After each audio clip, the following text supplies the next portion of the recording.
Hello everyone! Update ko lang ho kayo sa aking ito ho yung greenhouse ko. Ayan o.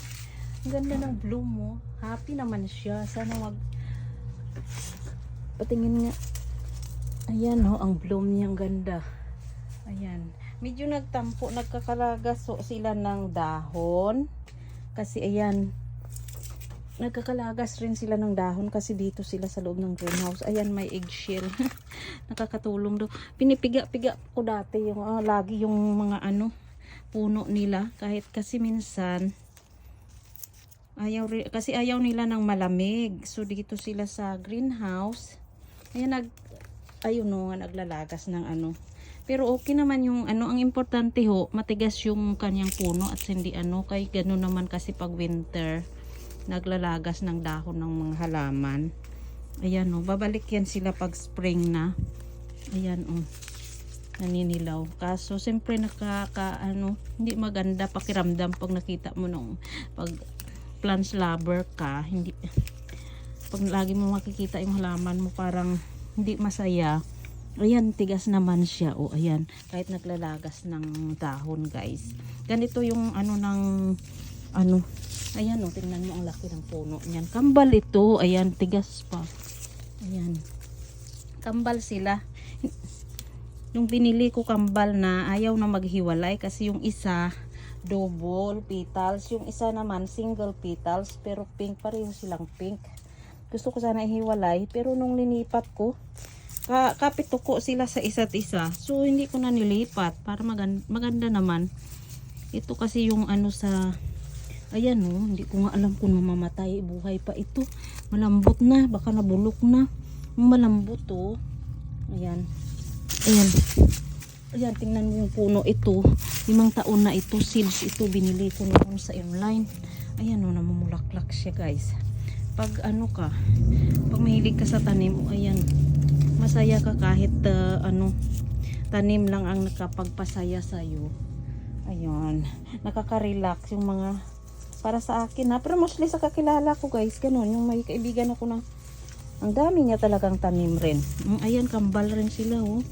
Ayan, ayan sana, ay natanggal yung bulaklak, namumulaklak pa naman sila guys, kaso siyempre makikita mo pero na unhappy talaga sila. Kailangan tanggalin yung para magmukhang masaya sila, yung yung kanilang dry leaves. Ayan ayan. Today yung weather namin parang spring outside kasi ang init. Ayan naninilaw na talaga. Nakakatakot ito. Mahal rin ito. Alam mo yung nagpamamahal sa sa mga desert rose guys, yung malaking puno pag nakita mo online, AB or Amazon or other online website na nagtitinda ng mga halaman, ang mamahal ng ito. Ayan nagkakasakit na siguro. Yun ang nagpapamahal pati sa kanila. Minsan kasi ito grafting, minsan ginagraft nila 3 kulay. Ayan guys, malambot na. Ito yung kalamansi ko rin ayan ito single rin ito. Mahilig talaga ako sa halaman pero yun tingnan mo kalbo. Tingnan nga natin yung ayan ayan. Matigas naman. Maganda talaga pag matigas. Ayan. Ito mamulaklak pa Ayan.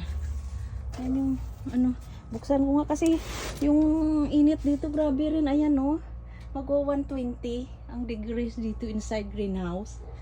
Kahit bukas naman yun kagabi. Ayan. Ayan Ayan ang ganda. Ayan Ayan, di ba? Naninilaw lang sila, naglalagas. Ayan pinutulan ko parang maraming sanga. Ito matigas Ito naman yung kalamansi ko, naninilaw. Ay ito. Naglagas yung aking succulents Ayan ayan yung iba kong succulents. Ayaw rin natakot kasi ako baka tingnan nyo yung isa, hindi talaga nakasurvive. Ayan, nabulok talaga. Magaganda pa naman yan. Ayan, nalagas yung ayan, itusok nga muna natin yan sa kanalipat. Ayan. Ayan guys ayan Hala ka. Ay, nagutom. Kaya pala malambot. Dry na dry. Nagutom na sila kasi mainit talaga dito. Lumambot. May ano rin, may time na ano, ayan, minsan malambot sila dahil uhaw sila. Minsan naman sa ano, sa sobrang tubig. Ayan, ito. Have a great time everyone.